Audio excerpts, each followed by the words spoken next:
Welcome to your channel for creative studies. So today we will be looking on the course BPSC 142, okay, that is India's foreign policy in a changing world.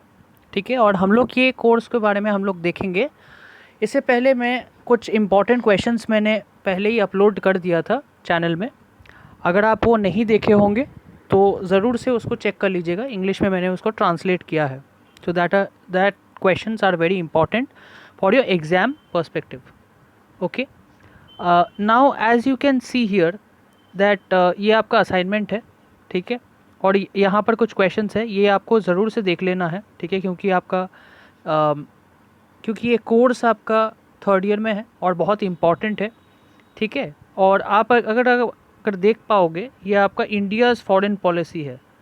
तो foreign policy में अगर आप recently भी देखोगे कि India had challenging times during the Ukraine war.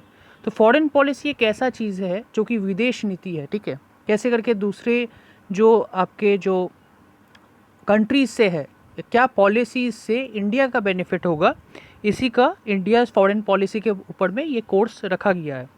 ठीक है, यहाँ पर बहुत सारा इंटरनेशनल फोरम में apart from the domestic politics that you all know, जो कि हम लोग के इंडिया के अंदर में होता है, विदेश में एक अलग डायफ्राम या एक अलग वे होता है. ठीक है, तो अगर आप यहाँ पर देखोगे कि क्वेश्चंस कुछ ऐसे हैं कि discuss the nature and types of determinants of India's foreign policy. बहुत इंपॉर्टेंट है ये क्वेश्चन और आपको ये ज़रूर से देख के जाना है. ठीक है, कि पंचशील क्या है, the policy of non alignment, the policy of anti colonialism and anti racism. ठीक है, peaceful settlement of international disputes, जैसे इंटरनेशनल डिस्प्यूट्स कोई भी कंट्री के साथ अगर इंडिया का होता है तो कैसे करके उसको सेटल किया जाए. ठीक है, foreign economic aid, support to UN and international law and a just and equal world order. फिर है the principles of India's foreign policy are discussed in detail below. ठीक है, पंचशील क्या है, ठीक है, इसके बारे में आपको देखना है. ठीक है, जैसे वर्ल्ड वॉर 1 में, वर्ल्ड वॉर 2 में अगर आप देख सकते हो, global impact of world war 2, cold war. कोई भी वॉर जब होता है ना, तो आप लोग अगर देखोगे तो बहुत ज़्यादा डिवास्टेशन होता है, और उससे क्या होता है कि इकोनॉमिक में आपका एक फॉल होता है, इकोनॉमी में एक हिट होता है. ठीक है, अगर आप देखोगे कि for an example Ukraine and Russia war के कारण आपका कितने सारे चीज़ में हाइक हुआ और कितना सारा प्राइस हाइक हुआ और कितना सारा चीज़ आपका डाउन हो गया. ठीक है, ऑयल प्राइसेस हाइक हो गया. ठीक है, तो इस हिसाब से जब भी वॉर होता है तो दूसरे सारे जो कंट्रीज़ है वो भी इफ़ेक्ट होते हैं. ठीक है, तो India desired peaceful and friendly nations with all countries, particularly the big powers and the neighboring nations. तो वो क्या करता है, एक डिप्लोमेटिक टाइज होता है. ठीक है, इंडिया यूएसए के साथ भी कैसे करके डील कर रहा है, इसके ऊपर में भी आप लोग कोर्स में पढ़ेंगे. ठीक है, और फिर कैसे करके वो रशिया के साथ भी डील कर रहा है, फिर पाकिस्तान के साथ भी उसका क्या रिलेशंस है, कैसे करके वो डील कर रहा है, इसके ऊपर में ही ये कोर्स है कि what are the things. Recent में अगर आप देखोगे, जैसे आर्टिकल 370 के ऊपर में क्वेश्चन दिया गया है. ठीक है, तो जैसे बहुत सारा चीज़ है. फिर गलवान वैली जो ट्रेजिडी हुआ था वो चीज़ आपको देखना पड़ेगा. तो ये सब चीज़ ना रिसेंट टाइम्स में बहुत सारा चीज़ हुआ है, और जो डिप्लोमेटिक टाइज और फॉरेन पॉलिसीज़ है इसके ऊपर में ये कोर्स है. ठीक है, तो अगर आप देखोगे पंचशील का यहाँ पर दिया गया है, इफ़ यू सी हियर कि पंचशील क्या है, 5 प्रिंसिपल्स ऑफ फॉरेन पॉलिसी. यहाँ पर अगर आप देखोगे, it starts with mutual respect for each others territorial integrity and sovereignty, non aggression against each other. Okay, फिर क्या है, non interference in each others internal affairs. ठीक है, इंटरनल अफेयर्स में वो नहीं घुसेंगे. फिर इक्वलिटी एंड म्यूचुअल बेनिफिट और पीसफुल को एग्जिस्टेंस. ठीक है, तो ये सब चीज़ आप लोग के लिए बहुत इंपॉर्टेंट है. फिर है policy of non alignment. Non alignment मतलब कोई भी जगह में आपका कोई भी साइड नहीं लेने का. ठीक है, और नॉन अलाइनमेंट में क्या होता है, gain popularity in developing countries. ठीक है, जहाँ पर मिलिट्री अलायंसेज और सुपर पावर ब्लॉक्स जो है was important for the independence and foreign policy. तो India played a lead role in popularising and consolidating the non alignment movement NAM India under the leadership of Jawaharlal Nehru. जो आपका जवाहरलाल नेहरू से ये सब चीज़ से आपका नॉन अलाइनमेंट मूवमेंट स्टार्ट हुआ. Convent the Asian relations conference in new Delhi 1947. ठीक है, तो ये आपका नॉन अलाइनमेंट मूवमेंट के बारे में आपको पढ़ना है. ठीक है, तो मैं इसको थोड़ा और जल्दी करके कर रहा हूँ क्योंकि मैं थोड़ा बुक्स के बारे में भी मैं डिस्कस करूँगा कुछ चीज़. ठीक है, फिर determinants of India's foreign policy, कैसे करके वो जोग्राफिकल फैक्टर्स है, फिर और भी चीज़ है, ये सब चीज़ आपका इम्पॉर्टेंट है, ये आपको देखना पड़ेगा, ठीक है। फिर गवर्नमेंट पॉपुलेशन के हिसाब से कैसे करके वो जो चीज़ है, the most populous and youngest country in the world, so India is becoming consumption oriented country, ठीक है। बहुत ज़्यादा रैपिड रेट में ना पॉपुलेशन बढ़ रहा है, तो उसका सिस्टम भी एक बहुत इंपॉर्टेंट है, ठीक है, कि वो कैसे करके वो डील करते हैं दूसरे कंट्रीज़ के साथ। जैसे गवर्नमेंट सिस्टम क्या है, ठीक है, एशियन कंट्रीज़, फिर country look towards India because India's democracy follows the principle of peaceful को एग्जिस्टेंस, एक डिप्लोमेटिक टाइप से बातचीत से, ठीक है, उससे वो करते हैं। अब अगर देखिएगा कभी अगर इंडिया का यूनाइटेड नेशंस में जब भी कोई स्पीकर जब रहता है तो कैसे करके उन लोग बात करते हैं, ठीक है। तो they always try to defend and try to do their things in a more diplomatic and more peaceful way, ठीक है। तो एक पीसफुल को एग्जिस्टेंस का एक होता है, उन लोग हमेशा ही पीस के ऊपर में कोशिश करते हैं, ठीक है। फिर इकोनॉमिक डेवलपमेंट है, कल्चरल है, ठीक है, ये सब चीज़ आपको देखना है। फिर मिलिट्री पावर क्या है, फिर discuss the significance of non alignment and Panchsheel as the founding principles of India's foreign policy, ठीक है। तो इसके बारे में आपको देखना है, ये आपका बहुत इंपॉर्टेंट रहेगा, ठीक है। नॉन अलाइनमेंट और पंचशील, इसके ऊपर में क्वेश्चन आ सकता है, और इसीलिए असाइनमेंट का क्वेश्चन आप लोग को ज़रूर से देख के जाना है, ये आपका बहुत इंपॉर्टेंट रहेगा एग्जामिनेशन पर्पज़ के लिए, ठीक है।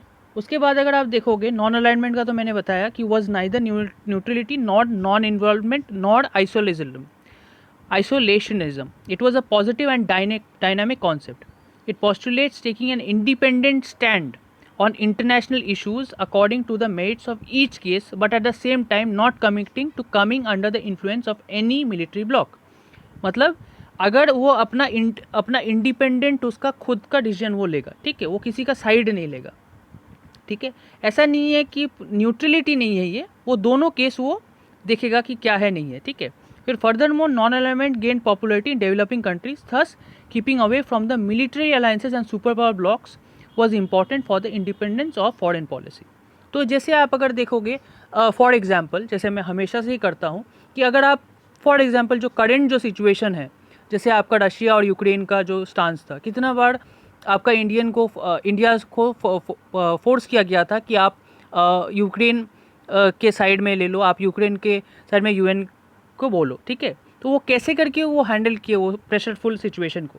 तो these are the important things जो कि आपका इंटर रिलेटेड है, जो कि बहुत ज़रूरी होता है देखने के लिए, ठीक है। क्योंकि कोई भी कोल्ड वॉर या जो भी पास्ट में जो वॉर्स हुआ है ना, उसमें इंडिया का टाइम एंड अगेन ये जो फॉरेन पॉलिसी है वो टेस्ट हुआ है। That's why our constitution has many laws and many governing bodies to look after these things, okay. तो आपको NAM के बारे में देखना पड़ेगा, वो बहुत इंपॉर्टेंट है। जैसे peaceful settlement of international disputes, कोई भी अगर इंटरनेशनल डिस्प्यूट्स होता है तो जैसे बहुत सारा बॉर्डर इश्यूज़ होता है, जैसे चाइना इंडिया बॉर्डर का ऊपर में प्रॉब्लम है, फिर पाकिस्तान इंडिया बॉर्डर का प्रॉब्लम है, ठीक है। तो बहुत सारे इश्यूज़ है जहाँ पर आपको देखना पड़ेगा। तो जैसे India has played a leading role in the resolution of Korean conflict and supported negotiated settlement of the Palestine issue, border problems with neighbouring countries and other such disputes and problems, ठीक है। तो यहाँ पर जैसे border issues आप लोग देखोगे, और भी बहुत सारे बॉर्डर इश्यूज़ हैं, ठीक है। क्योंकि आफ्टर द ब्रिटिश थिंग वो आपका बहुत सारा बॉर्डर्स के इश्यूज़ होते गए, ठीक है। तो यहाँ पर क्या है, फिर describe and discuss Nehruvian consensus, ये भी आपके लिए बहुत इंपॉर्टेंट है, और ये मैंने इंपॉर्टेंट क्वेश्चंस में भी मैंने ये इसको ऐड किया था। तो नेहरूवियन कॉन्सेंसस क्या है on foreign policy was based on ideal such as maintenance of sovereignty of nation states, जैसे एंटी इम्पीरियलिज्म हुआ, पॉजिटिव न्यूट्रलिटी हुआ, ठीक है। इसमें क्या है कि आपका एक फॉरेन पॉलिसी बताया जा रहा है जिससे एंटी इम्पीरियलिज्म है, ठीक है। इम्पीरियलिज्म और कोलोनियलिज्म में क्या है, इसको आपको देखना पड़ेगा कि इम्पीरियलिज्म आपका एक कॉन्सेप्ट है, ठीक है। तो उसमें आपका इम्पीरियलिज्म, जैसे कोलोनियलिज्म आपका कोई चीज़ को कोलोनाइज करने के लिए, इम्पीरियलिज्म मतलब एक चीज़ को, अपने स्टेट को डिफेंड करने के लिए जो वो अपना स्टांस में कोई स्टेट या कोई कंट्री को स्पेसिफिकली वो ये करता है, ठीक है, वो उसको अटैक करता है। तो इम्पीरियलिज्म कॉन्सेप्ट एक अलग है और कोलोनियलिज्म कॉन्सेप्ट एक अलग है, ये आप ज़रूर से सर्च कर लीजिएगा for better understanding of the words, ठीक है। फिर पॉजिटिव न्यूट्रलिटी, ठीक है, mutual peace and non interference, जैसे नॉन अलाइनमेंट हम लोग पहले भी देखे थे, ठीक है, जो जवाहरलाल नेहरू का ही था, ठीक है। तो अगर आप देखोगे यहाँ पर नेरोवियन कॉन्सेंसस क्या है, जैसे यहाँ पर अगर आप ये चीज़ को याद करोगे तो बहुत इंपॉर्टेंट है ये चीज़, ठीक है। Try to learn of these things, ये बहुत इंपॉर्टेंट रहेगा आपके लिए। जैसे नेरोवियन कॉन्सेंसस का क्या है, इंस्टीट्यूशनल कॉन्सेंसस और आइडियोलॉजिकल कॉन्सेंसस, ठीक है। इसमें क्या है, पार्टी सिस्टम कॉन्सेंसस और फेडरल कॉन्सेंसस, ठीक है। तो इसके ऊपर में आपको चीज़ दिया गया है, इसको आप डायग्राम देके भी समझा सकते हैं, ठीक है। फिर क्या है, बेल्ट एंड रोड इनिशिएटिव, ठीक है। तो ये कोई असाइनमेंट आपके एग्जाम पर्पस के लिए बहुत ज़्यादा ही इम्पॉर्टेंट है, तो इसको बहुत अच्छे से आप लोग देखिएगा, इसको अच्छे से देख के जाइएगा, ठीक है। तो बेल्ट एंड रोड इनिशिएटिव क्या है, एशियन डेवलपमेंट बैंक यहाँ पर बताया गया है कि एक बेल्ट एंड रोड इनिशिएटिव है, ठीक है, जहाँ पर USD 26 ट्रिलियन आपका 2030 तक ये दिया गया है, ठीक है। Asia phasor infrastructure funding gap of estimated ये, ठीक है, 26 trillion through 2030. To address this gap, various regional and sub-regional initiatives aim to develop better transport connectivity within Asia. ठीक है, तो एक कनेक्टिविटी के लिए belt and road initiative, from the word itself belt and road initiative, word से ही देखिएगा, ठीक है। तो यहाँ पर क्या है कि यहाँ पर एक ब्रिज टाइप का कुछ दिया जाता है, किया जा रहा है ताकि ट्रांसपोर्ट कनेक्टिविटी किया जा सके, ठीक है, with in Asia. This includes among others, जहाँ पर आपका साउथ ईस्ट एशिया है, ठीक है। फिर यहाँ पर और भी इंफॉर्मेशन दिया गया है belt and road, one road के लिए, वन बेल्ट वन रोड, ठीक है। जैसे एक कनेक्टिविटी टाइप का है, ठीक है, कि एक ही रोड से एक ही रोड से ये चीज़ को किया जाता है, ठीक है। It is here one belt one road, okay. फिर क्या है, aims of belt and road initiative, जैसे यहाँ पर है कि the land based silk road economic belt comprising 6 development corridors, फिर the 21st century maritime silk road, ठीक है।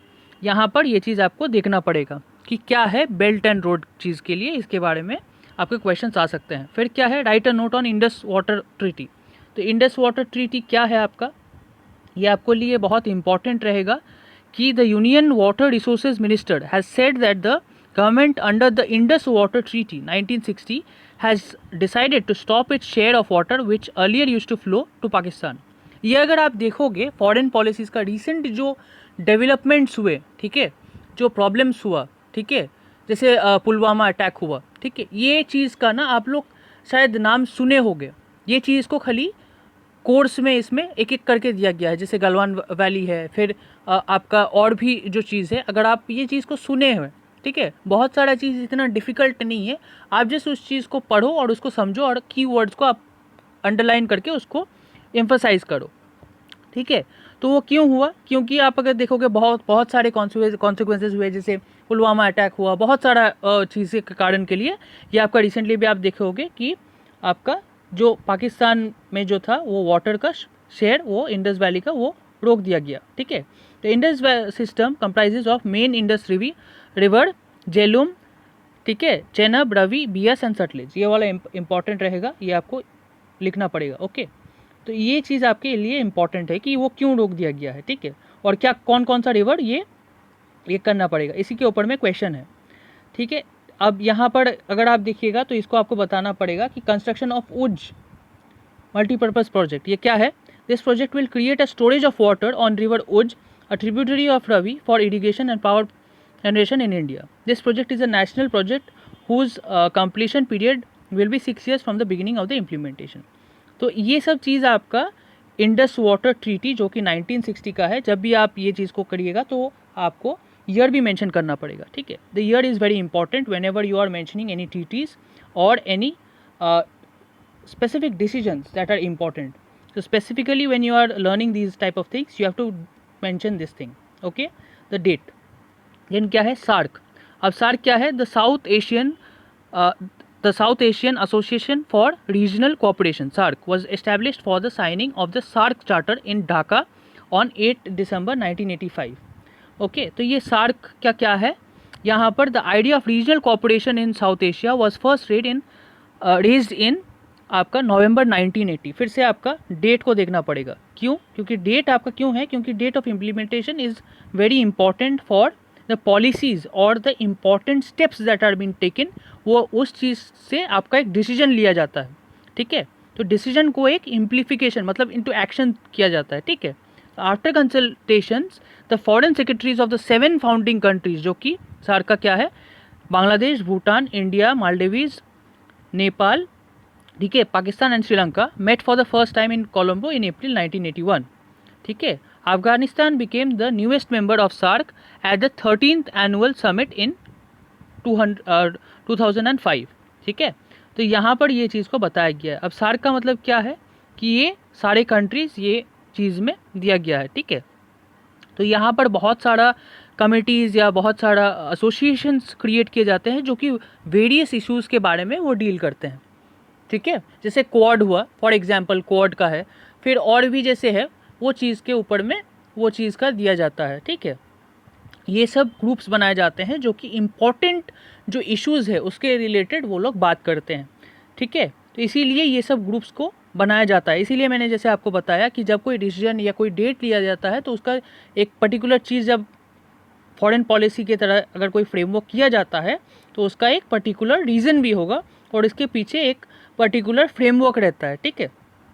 तो उसके बाद क्या है, such operation shall not be inconsistent with bilateral and multilateral obligations. Members of SAARC comprises of 8 member states. अभी के लिए क्या है प्रेजेंटली, अगर आप देखिएगा जैसे यहाँ पर बताया गया कि Afghanistan is the newest member, ठीक है। ये है आपका 8 मेंबर का चीज़, ठीक है।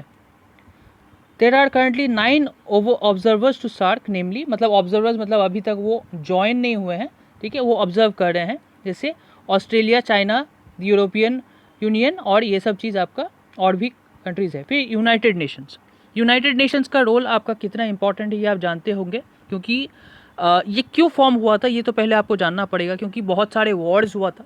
पहला तो चीज़ ये था कि वर्ल्ड वॉर 1, वर्ल्ड वॉर 2, ठीक है। अगर आप देखोगे कि यूनाइटेड नेशंस पहले का जो उसका जो प्रीडिसेसर था या उसका पहले जो था वो था लीग ऑफ नेशंस, ठीक है। यूनाइटेड नेशंस एक बॉडी है, ठीक है, a global organisation tasked with maintaining international peace and security while fostering friendly relations among nations. मतलब ये पीस कंसर्निंग या पीस टेकिंग बॉडी है जो कि नेशंस के साथ अच्छे से व्यवहारिक रूप से उन लोग के साथ रहने को बोलता है, ठीक है। मतलब they want a peace kind of a situation, ठीक है। जो कंट्रीज जो होंगे वो एक साथ में एक फ्रेंडली रिलेशन डील करे, ठीक है। It is the largest most recognised and most powerful intergovernmental organisation in the world, ठीक है। The UN was form following the devastating world war 2। जैसे आप देखें कि वर्ल्ड वॉर 1, वर्ल्ड वॉर 2 हुआ था, उसके बाद यूएन वर्ल्ड वॉर 2 के बाद यूएन का फॉर्मेशन हुआ था, ठीक है। Preventing the world scale conflict, जो कि वर्ल्ड स्केल कॉन्फ्लिक्ट का था। It was a successor of the ineffective League of Nations. तो ये बहुत इंपॉर्टेंट है कि यूएन के पहले क्या था, तो वो लीग ऑफ नेशंस था, ठीक है। The representatives of 50 governments met in San Francisco on 25th April 1945 to draft what would become the UN Charter. अब UN Charter क्या है? The Charter was adopted on 25th June 1945 and came into effect on 24 October 1945. In accordance with the Charter, the organization's objective include maintaining international peace and security. एक charter एक ऐसा चीज़ है जो आपको बताता है कि क्या चीज़ आपको करना पड़ेगा, ठीक है। तो उन लोग क्या ऑब्जेक्टिव था वो चार्टर से कि इंटरनेशनल पीस और सिक्योरिटी उसको मेन जो चीज़ रहेगा, ठीक है। फिर यहाँ पर बताया जा रहा है कि कुछ UN had 51 member state, this number grew to 193 in 2011 और भी अगर आप करंट देखोगे तो और वो इंक्रीज़ हुआ है, ठीक है। तो अगर आप देखोगे इसके बाद क्या है कि यूनाइटेड नेशन स्ट्रक्चर क्या है इसके बारे में बताया गया है। जैसे यूनाइटेड नेशन सिक्योरिटी काउंसिल है, फिर और भी यूनाइटेड नेशंस का बॉडीज़ है, ओके। फिर एक क्या है कि a 6th principal organ the trusteeship council, ठीक है, suspended operations on 1 November 1994 upon the independence of Palau, the last remaining UN trustee territory, ठीक है। The United Nation sets up international conventions which make be legally binding on parties on various issues and domains. तो ये चीज़ क्या है कि कोई भी अगर कोई इश्यूज़ होता है इंटरनेशनल चीज़ में, शायद पाकिस्तान और इंडिया का कुछ कॉन्फ्लिक्ट्स होने स्टार्ट हो गया तो वो चीज़ वहाँ पर मुद्दा उठाया जाता है, ठीक है, और पीसफुल टॉक से उससे वो चीज़ को डिप्लोमेटिक वे से, जिसको आप हिंदी में भी बोलते हो, कभी कभी आप जानते हो कूटनीतिक वे से, अगर आप हो सकता है बातचीत से, विद इन टेबल से अगर होता है कोई चीज़ सॉल्व होता है, तो आप उस चीज़ को पीसफुली आप चीज़ को करें। ये इसीलिए यूएन का फॉर्मेशन हुआ था, क्योंकि बार बार आपका वॉर से ह्यूमैनिटी लॉस होता है, मनी लॉस होता है, ठीक है। तो इससे आपका बहुत एक प्रॉब्लमेटिक सिचुएशन क्रिएट हो जाता है। फिर एक्ट ईस्ट पॉलिसी, ये भी आपके लिए बहुत इंपॉर्टेंट है, ठीक है। तो एक्ट ईस्ट पॉलिसी क्या है कि India act east policy is a diplomatic initiative to promote economic, strategic and cultural relations with a vast Asia Pacific region at different levels, ठीक है। इसीलिए इसको एक्ट ईस्ट पॉलिसी बोला जाता है, क्योंकि ये एशिया पैसिफिक रीजन के बारे में यहाँ पर बताया गया है, ठीक है। अगर आप देखोगे जितना भी पॉलिसीज़ के बारे में हम लोग पढ़ रहे हैं वो ज़्यादातर इंडिया इन्वॉल्व है, ठीक है। जितने भी पॉलिसीज़ या जितने भी है, क्योंकि ये इंडियन फॉरेन पॉलिसीज़ के ऊपर में है, तो इनडायरेक्टली कहीं ना कहीं अगर आप देखोगे तो इंडिया का एक मेजर रोल प्ले होता है, ठीक है। तो act east and its early avatar look east are not different, मतलब एक्ट ईस्ट या look east are not different, rather they are two sides of the same coin, ठीक है। ये आपका एक्ट ईस्ट या लुक ईस्ट आपका different नहीं है, बट वो आपका दो नज़रिया है, ठीक है। एक है एक्ट ईस्ट और एक है लुक ईस्ट, ठीक है, representing two different but continuing phases in the evolution of India's policy towards the Asia Pacific reason, मतलब एशिया पैसिफिक रीजन से उन लोग हर चीज़ करेंगे, ठीक है।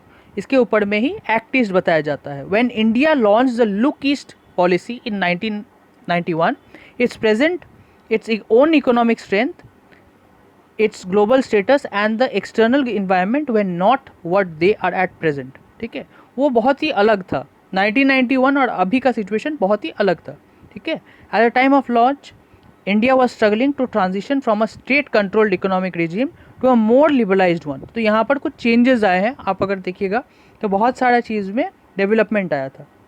जैसे when in 2014 Prime Minister Narendra Modi launched the Act East policy, India's economically was relatively robust and its global profile was higher than it was the decades prior, ठीक है। Modi gave a new thrust to intensify economic, strategic and diplomatic relations with countries and share common concerns with India on China's growing economic and military strength and its implications on the evolving regional order। तो ठीक है, आप ये चीज़ आप देख सकते हो कि प्राइम मिनिस्टर नरेंद्र मोदी जब भी आए थे 2014 से, तो कितने सारे चेंजेस आए, ठीक है।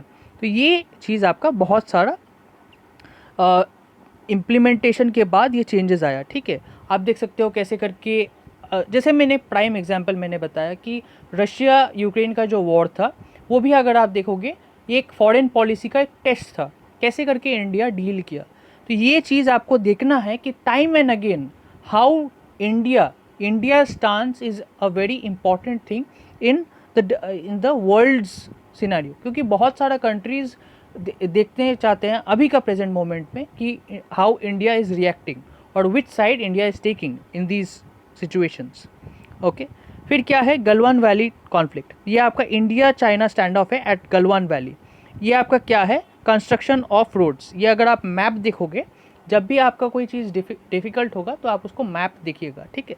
तो अगर आप देखिएगा इंडिया चाइना जो बॉर्डर है उस जगह पे एक गलवान वैली बोल के है, तो वहाँ पर क्या होता है कि वहाँ पर बहुत डिस्प्यूटेड एरिया है इंडिया चाइना बॉर्डर में। तो वहाँ पर अगर आप देखोगे वहाँ पर कंस्ट्रक्शन ऑफ रोड्स हो रहा है। फिर बहुत सारा चाइना में वहाँ पर China is trying to come in front of that territory, ठीक है। They are trying to increase the territory, तो वहाँ पर कॉन्फ्लिक्ट एरिया रहता है, ठीक है। तो बॉर्डर एरिया में अगर आप देखोगे इंडिया में हमेशा ही बॉर्डर एरियाज़ में कुछ ना कुछ होते रहता है, ज़्यादातर इंडिया चाइना बॉर्डर में, ठीक है। तो ये चीज़ आपका बहुत इंपॉर्टेंट है। इसीलिए अगर आप देखोगे कि ये सब्जेक्ट ना टफ नहीं है, ये आपका अगर आप बोलोगे तो करेंट टॉपिक्स में भी एक आता है जो बहुत इंपॉर्टेंट है आप लोग के लिए, ठीक है। कि कैसे करके इंडिया का जो प्रॉब्लम्स है या कैसे करके वो चीज़ को बाहर का जो फॉरेन पॉलिसीज़ है उससे कैसे करके डील किया जाए, कैसे जो दूसरे कंट्रीज़ जो स्टेप्स ले रहे हैं उसके ऊपर में कैसे करके एक्शन लिया जाए, इसके ऊपर में ही इंडिया का फॉरेन पॉलिसीज़ है। अब अगर देखोगे अबॉर्गेशन ऑफ आर्टिकल 370, ये सब आप लोग जानते होंगे कि कैसे करके कश्मीर को आपका जम्मू और कश्मीर का कैसे करके यूनियन टेरिटरीज जो था वो created, first Jammu and Kashmir and second Ladakh. इसके बारे में तो इंट्रोडक्शन देने का ज़रूरत नहीं है क्योंकि ये बहुत इंपॉर्टेंट है और ये आपका 2019 को ही हुआ है, ठीक है। एज अ कोर्स आप अगर देखोगे तो ये आपका 2019 में ही ये कोर्स आउट हुआ था, बट आपका ये 3rd ईयर में आप लोग के लिए है, ठीक है। The matter was taken to the united security council where India clarify its stand on scrapping the article 370 and cited it as India's internal matter. अगर आप देखोगे इसके ऊपर में ना एक बहुत सारा ये सब जो चीज़ यहाँ पर जैसे दिया गया है, बहुत सारे जो इंडिया के रिप्रेजेंटेटिव भी है, how they clarified and how they talk in front of other things. जब भी कोई पाकिस्तान या कोई भी चाइना या कोई भी ये टॉपिक्स जब इंडिया के उठाते हैं यूएन में, तो ये चीज़ को कैसे करके इंडिया डिफेंड करता है, ठीक है। The speakers are very much confident enough and they defend it very powerfully, okay, and very systematically. फिर है observation post on the Indian side of LAC, ठीक है। LAC क्या है, जैसे चाइन लाइन अगर आप देखोगे LOC LAC ये सब चीज़ ना आपका बहुत इंपॉर्टेंट है, ठीक है। जैसे China's People's Liberation Army insisted to construct an observation post at Indian patrolling point that resulting in the clash between the armies of 2 nations of Galwan, ठीक है। जैसे गलवान वैली का जो था बॉर्डर का, वो चीज़ का आप देखोगे कि the observation post would have help the Chinese army to monitor Indian troop movement towards the Karakoram, जो आप देखोगे काराकोरम में, and would also have had the capacity to interdict army vehicles plying on the Darbuk Shyok Daulat Beg Oldi, ठीक है। ये चीज़ आपका जगह आपको देखना पड़ेगा और कैसे करके वो LAC में वो कर रहे हैं, ठीक है। लाइन ऑफ एक्शन ये आपका देखना पड़ेगा, ठीक है, इसका फुल फॉर्म जो है। फिर क्या है, China's criticism at the international level, जैसे यहाँ पर फिर से और बहुत सारा यहाँ पर दिया गया है, ठीक है। US to recognize Tibet as an independent nation, ठीक है। फिर क्या है, why China is expanding its military footprints in the Indian Ocean, ठीक है। कि जैसे अगर आप देखोगे कि China is facing international pressure over the origin of spread of COVID-19 pandemic, several countries are demanding on the international investigation about over the origin and mishandling of virus by China. तो इसीलिए वो Indian ocean में वो कोशिश कर रहे हैं कि वो एक्सपैंड करें, ठीक है, ताकि वो चीज़ को और भी लॉजिस्टिक यूनिट को वो इंक्रीज़ कर पाए। जब भी कोई टेरिटरी इंक्रीज़ होता है, जैसे इम्पीरियलिस्टिक वे में आप देखे होंगे, या कॉलोनिज्म के बारे में आप लोग मैंने बताया, कि ये चीज़ को आपको बहुत अच्छे से देखना पड़ेगा कि कौन सा ये इम्पीरियलिज्म है और कौन सा आपका कॉलोनिज्म कॉन्सेप्ट है। फिर क्या है, इंडियाज़ फॉरेन पॉलिसी, से इंडियन फॉरेन पॉलिसी क्या है COVID-19 के बाद, इसके बारे में बताया गया। फिर क्या है, terrorism. Terrorism is a term is seen in the news very regularly. Terrorism का मतलब क्या है, जैसे आप देखे होगे कि बहुत सारे टेररिस्ट ग्रुप्स होंगे जहाँ पर वो ब्लैकमेल करने की कोशिश करेंगे, या पीपल के लाइफ को 9/11 का जो टॉपिक था, ये आपका एक प्राइम एग्जाम्पल है, और आप ये दे सकते हैं कि कैसे करके वो अटैक होता है, ठीक है। तो टेररिज्म से बहुत सारा ह्यूमैनिटी में इफ़ेक्ट होता है, ठीक है। और इससे क्या होता है, ह्यूमन लॉस होता है। वो अपने गोल को फुलफ़िल करने के लिए, कोई भी एजेंडा अगर आप देखोगे उसको फुलफ़िल करने के लिए डिफरेंट जो ग्रुप्स है वो टेररिज्म से वो क्रिमिनल और वायलेंट एक्टिविटी परफॉर्म करते हैं, और उससे और एक मतलब एक उन लोग का एक मैसेज सेंड करने के लिए ये सब चीज़ करते हैं। तो ये आपका टेररिज्म का होता है। US डेफिनेशन एक और है, ठीक है, criminal acts intended or circulated to provoke a state or terror in the general public. मतलब किसी एक स्टेट या कोई कंट्री को अगर कोई डराना है तो ये सब चीज़ कैलकुलेटेड स्टेप्स लिया जाता है, ठीक है। बहुत सारे डेफिनेशंस है, और टेररिज्म आप लोग के लिए बहुत इंपॉर्टेंट भी है, ठीक है। तो हम लोग आज सिर्फ असाइनमेंट का कुछ देखें। If I get some time, I will definitely come up with more videos regarding this chapter. But still, if I come up, the videos will be long and I need some time as well, because back to back I have to speak. And I hope that today's video is little bit understanding for you all for the course. You all have to read the assignments very well, because it is very important for at least 10 to 20% आपका questions common आएगा ही, and it is more important than your guest papers. Of course, you have to read the book as well, but follow your assignments as well, okay. वो आपका at least एक part of your examination ही के type ही है, तो आपका ये बहुत इंपॉर्टेंट रहेगा। We will see some important questions if possible, but that would be in a rapid mode, okay. It will be a to the point context explanation, वो थोड़ा स्पीड में होगा, और ऐसा हो सकता है कि कोई कॉन्सेप्ट आप लोग को वो चीज़ में मतलब ऊपर में ओवरव्यू दिया जाए, ठीक है, इंपॉर्टेंट क्वेश्चंस के हिसाब से। So that is it for today. Thank you so much, take care.